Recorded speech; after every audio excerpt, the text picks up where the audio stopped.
जय हिंद दोस्तों, आपका अपने YouTube चैनल राज सर ऑफिशियल पर स्वागत करता हूं। दोस्तों, जैसे कि आपने मेरी वीडियोस देखी होंगी कि टॉपिक चल रहा था बोर्ड मास। ठीक है, बोर्ड मास की 2 वीडियो जो हैं वो आ चुकी हैं। आज तीसरी वीडियो को लेके मैं आपके सामने उपस्थित हूं। और देखो, बोर्ड मास एक बहुत ही इम्पॉर्टेंट टॉपिक है। ठीक है, हर कम्पिटिटिव एग्जाम में आता है, हर एक जितनी भी परीक्षाएं हैं सब में आता है। ठीक है, और मैं इसका बेसिक लेवल जो सबसे सरल से सरल की आसानी से आप लोगों के दिमाग में बैठ सके, इसलिए सरल से सरल क्वेश्चन आप लोगों को करा रहा हूं। और स्टेप वाइज आप लोग बार बार वीडियो को देखो 2 से 3 बार कि कौन से स्टेप में किस तरह से। ठीक है, अगर बगैर आप बोर्ड मास के क्वेश्चन करोगे तो बिल्कुल क्वेश्चन गलत हो जाएगा। इस बात को भी आप एक बार मेरे क्वेश्चन को नोट करके इसके बाद आंसर से आंसर मिला लेना। ठीक है दोस्तों, तो चलो क्वेश्चन की शुरुआत करते हैं। अच्छा दोस्तों, मेरी आपसे गुजारिश है कि ये जब भी जो वीडियो हमारी आती है तो आप लोग इसको ज़्यादा से ज़्यादा लोगों में शेयर करें। आपके जो दोस्त जो आरपीएफ की तैयारी कर रहे हैं, किसी भी फोर्स की तैयारी कर रहे हैं, किसी भी एग्ज़ाम की तैयारी कर रहे हैं, तो आप लोग एक बार उनको शेयर करें, जिससे कि ज़्यादा से ज़्यादा लोगों को इसका फ़ायदा मिल सके। ठीक है, पढ़ाने को तो बहुत सारे टीचर्स यूट्यूब पे आपको मिल जाएंगे। ठीक है, और बहुत कंटेंट में आपको मिल जाएगा, अच्छे से अच्छा कंटेंट मिल जाएगा आपको। ठीक है, लेकिन है क्या, कंटेंट आपका वही मतलब का है जो आपके दिमाग में सेट हो सके, जिसको आप याद रख सकें। ठीक है दोस्तों, तो इसलिए मैंने कोशिश की है कि बहुत ही सरल भाषा में मैं आपको समझा सकूं, जिससे कि आपके हमेशा के लिए आपके दिमाग है ना, दिमाग के अंदर बैठ जाए। ठीक है, चलो अब क्वेश्चन को करते हैं।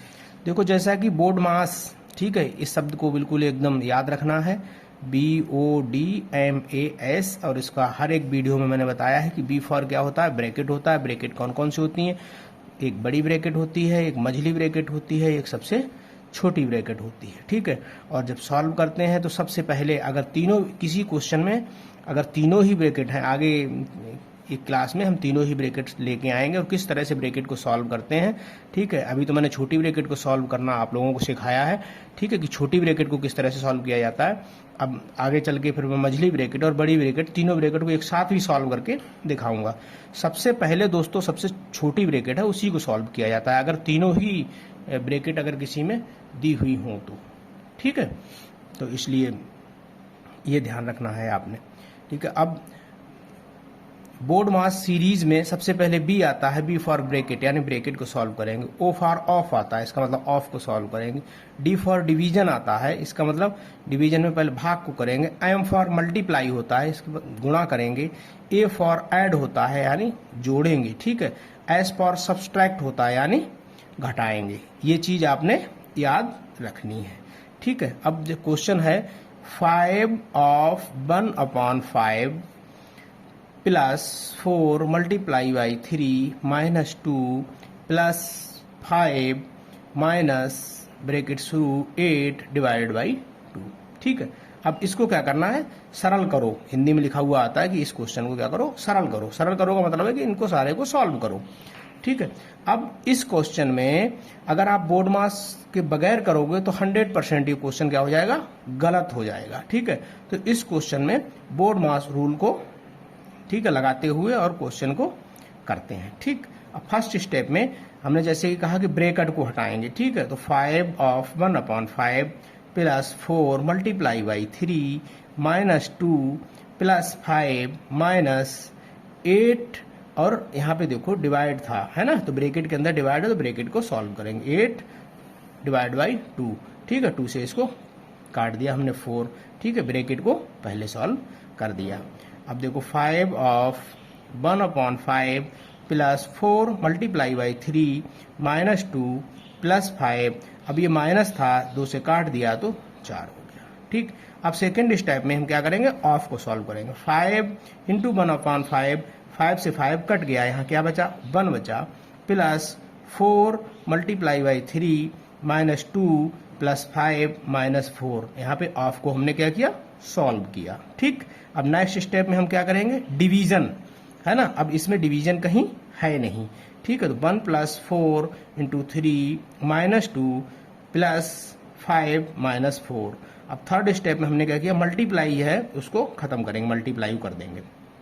1 + 12 - 2 + 5 - 4। ठीक है दोस्तों, तो यहाँ पे मल्टीप्लाई को हमने कर दिया।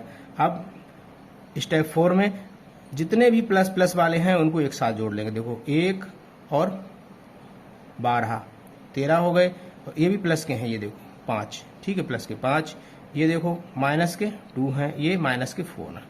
ठीक, अब इनको सबको ऐड कर लिया, प्लस प्लस के जोड़े तो 13 और 5 18, माइनस माइनस के 2 और माइनस के 6। अब 18 में से जब माइनस के 6 चले जाएंगे तो 12 प्लस के आंसर। ठीक है, लास्ट स्टेप में क्या घटा देंगे, बस यही आंसर है। बोर्ड मास के क्वेश्चन में सीक्वेंस वाइज अगर जरा सा भी एक भी सीक्वेंस आपने इधर से उधर किया और आपका क्वेश्चन गलत हुआ, सीक्वेंस को नहीं छोड़ना है। ठीक है, अगर एक लाइन में क्वेश्चन नहीं उस सीक्वेंस में हो रहा, कोई बात नहीं, दूसरी लाइन को जाने दो, तीसरी लाइन को जाने दो, ठीक है, लेकिन सीक्वेंस नहीं छोड़ना है। ठीक है दोस्तों, चलो एक और क्वेश्चन करते हैं। अब यहाँ पे है 500 of 4/10 + 6 divide by 3 multiply by 4 divide by 2 plus bracket के अंदर 3 × 4 डिवाइडेड बाई 2 को सरल करो। ठीक है, अब देखो इसमें ये भी ध्यान रखना है कि बोर्ड मास जो है ब्रैकेट के अंदर जो है उसके अंदर भी बोर्ड मास लग जाता है। अगर उसके अंदर भी बोर्ड मास से आपने नहीं किया तो भी क्वेश्चन गलत हो जाएगा। ठीक है, इसीलिए मैं बार बार टाइप जो है चेंज कर करके लाता हूं, जिससे कि आप लोग देख सकोगे हर एक क्वेश्चन जो है दूसरे क्वेश्चन से अलग है।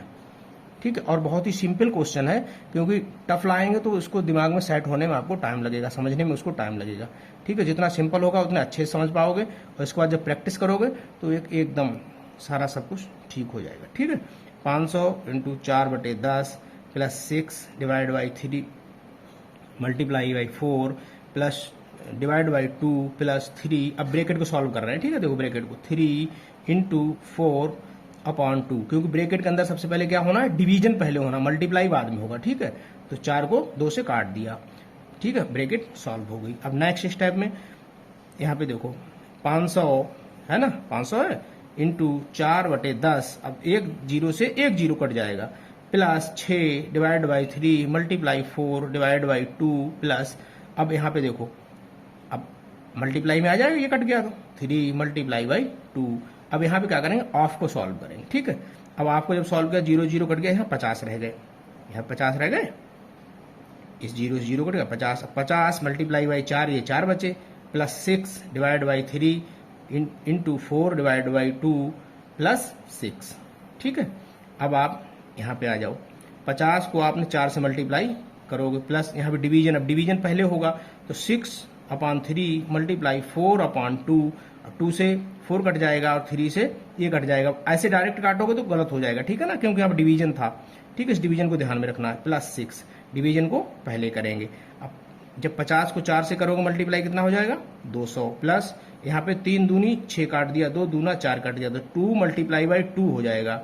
ठीक है, प्लस 6। अब मल्टीप्लाई को सॉल्व कर लो, यहाँ पे 200 प्लस 2 दूना 4 हो गया, प्लस के 4 हो गए और प्लस के 6, अब 4 प्लस के और 6 प्लस के 10 हो गए प्लस के, और 200 प्लस के पहले से ही चल रहे थे, 210 आंसर आ गया। ठीक है दोस्तों, देखा, अगर जरा सी भी कहते हैं ना सावधानी हटी और दुर्घटना घटी, बोर्ड मास में बिल्कुल सेम है। अगर आपने सीक्वेंस छोड़ा, सीक्वेंस छोड़ते ही क्वेश्चन गलत हो जाएगा। ठीक है, देखने में क्वेश्चन बहुत सिंपल होते हैं और 95% बच्चे जो हैं इस सिंपल क्वेश्चन को, फ्री के एक नंबर को और जरा सी सीक्वेंस छोड़ देते हैं और गलत हो जाता है।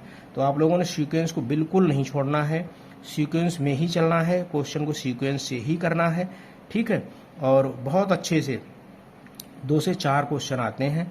ठीक है, और कॉम्पिटिटिव एग्जाम में जब भी किसी कंपटीशन में एक एक नंबर बहुत महत्व रखता है। ठीक है दोस्तों, इसलिए बिल्कुल किसी भी नंबर को छोड़ना नहीं है और हर एक टॉपिक वो करने हैं जो आपको नंबर दिलवा के जाए। ठीक है, वैसे तो बहुत सारा वो है, लेकिन हम वो टॉपिक लेके आएंगे जिसमें से क्वेश्चन आएगा ही आएगा, 100% नहीं 110% क्वेश्चन आएगा बोर्ड मास से। ठीक है, चाहे वो कोई भी परीक्षा हो, चाहे पुलिस की परीक्षा हो, आरपीएफ की हो, आरपीएफ एसआई की हो, सीजीएल की हो, सीएचएसएल की हो, ठीक है, एमटीएस की हो, किसी भी चाहे अग्निवीर की हो, सोल्जर जीडी की हो, कोई भी परीक्षाएं हो। ठीक है, और उसमें क्वेश्चन आता ही आता है। अगर किसी और टॉपिक पे जो आपको लगता है, जो आपका वीक है, उस टॉपिक पे आप मुझे बताएं, मैं उस पर आपको ठीक है वीडियो बनाऊंगा, वीडियो बना के आपको और समझाने की कोशिश करूंगा। लेकिन बस यही है कि मेरी गुजारिश कि आप लोग इसको ज़्यादा से ज़्यादा लोगों में, उन बच्चों में शेयर करें जिन बच्चों के पास साधन नहीं है, जो गांव में हैं, कोचिंग नहीं पढ़ सकते हैं, ठीक है। और आजकल एंड्रॉयड फ़ोन तो सभी के पास है, ठीक है। यूट्यूब सारे, ठीक है। रील कम देखो, ठीक है, क्योंकि रील में ज़्यादा अपना टाइम वेस्ट ना करो। जब आपको जॉब मिल जाए, आपको सफलता मिल जाए, आप अपने पैरों पे खड़े हो जाएं, ठीक है, फिर पूरी ज़िंदगी रील देखना, कोई आपको मना नहीं करेगा। लेकिन अभी तो मेरी यही आपसे गुजारिश है कि प्लीज़ जो आपका कीमती समय है उसको रील ना देख के आप वीडियो को बार बार देखें, जिससे आपको कुछ ना कुछ समझ में आए। और अगर कोई टॉपिक चाहिए तो आप प्लीज़ बताओ, ठीक है। ओके, थैंक यू, जय हिंद दोस्तों।